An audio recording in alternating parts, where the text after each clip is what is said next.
എഡ്വിനെ പറ്റി പറയുകയാണെങ്കിൽ പുള്ളിയുടെ ഏറ്റവും വലിയ ക്വാളിറ്റി എന്ന് പറയുന്നത് ഞാൻ പറഞ്ഞതുപോലെ തന്നെ ഭയങ്കര കെയറിങ് ആൻഡ് പ്രൊട്ടക്റ്റീവ് ആയിട്ടുള്ളൊരു ചേട്ടനാണ്. അത് ചിലപ്പോൾ മൂത്ത മോനായ എൻ്റെ ഒരു ക്യാരക്ടറിസ്റ്റിക് ആയിരിക്കാം, പക്ഷെ എല്ലാവരെയും അങ്ങനെയാണ്. അതുപോലെ എല്ലാവരോടും സ്നേഹമാണ്, ആരോടും ഒരു ഒരു ദേഷ്യമോ അല്ലെങ്കിൽ ഒരു ഇഷ്ടക്കുറവോ ഇല്ല. വളരെ ഡിപ്ലോമാറ്റിക് ആണ്. ഒരു കാര്യം ഇഷ്ടമായില്ലെങ്കിൽ തന്നെയും അത് പറയാനുള്ള ഒരു ആ രീതി ആൾക്കറിയാം. ആരെയും ഇങ്ങനെ വിഷമിപ്പിക്കാത്ത രീതിയിൽ ആള് കാര്യം കൺവേ ചെയ്യും.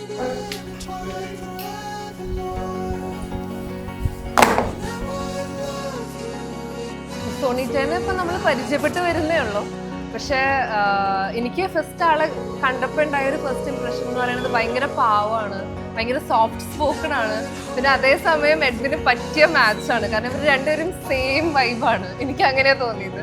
അപ്പോൾ ആ ഒരു കാര്യത്തിൽ എനിക്ക് ഭയങ്കര സന്തോഷമുണ്ട്. പിന്നെ അതുപോലെ തന്നെ നമ്മുടെ ഫാമിലിയിൽ കൂടുതലും ആൺപിള്ളേരാണുള്ളത്. ഒരേ ഒരു പെൺകുട്ടി ഞാനാണ്. അപ്പോൾ എനിക്കെപ്പോഴും ഒരു ചേച്ചീനെ വേണം എന്നുള്ളത് ഭയങ്കര ഒരു ആഗ്രഹമായിരുന്നു. അപ്പോൾ എനിക്കിങ്ങനെ സോണിറ്റേനെ ഒരു ചേച്ചിയായിട്ട് കിട്ടിയതിൻ്റെ സന്തോഷത്തിലാണ്. ചേച്ചി എന്ന് പറഞ്ഞാൽ എന്താ, നമ്മുടെ രണ്ടുപേരുടെ ഇടയിലാണ് ചേച്ചി. ചേച്ചി ശരിക്കും വീട്ടിൽ ഭയങ്കര ശല്യടിയും, ഭയങ്കര ജോളി ടൈപ്പാണ്. ഞാൻ കൂടുതലും തല്ലൂടിയിട്ടുള്ളതും അടിണ്ടാക്കിയുള്ളതൊക്കെ ചേച്ചിയായിട്ടാണ്. രണ്ടുപേരും യോജിച്ച് പോകുന്ന ടൈപ്പാണ്. അമ്മച്ചി കംഫർട്ടായി കഴിഞ്ഞാൽ ഭയങ്കര സംസാരിക്കും, ഭയങ്കര Jolly അങ്ങനത്തെയാണ്.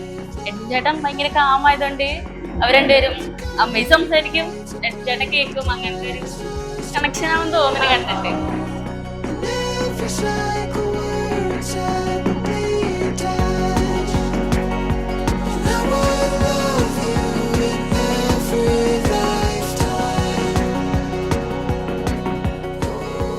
Marriage is hard work, but every moment of it is worth it. ആ ഹാർഡ് വർക്ക് ശരിക്കും വർത്ത് ആണ്.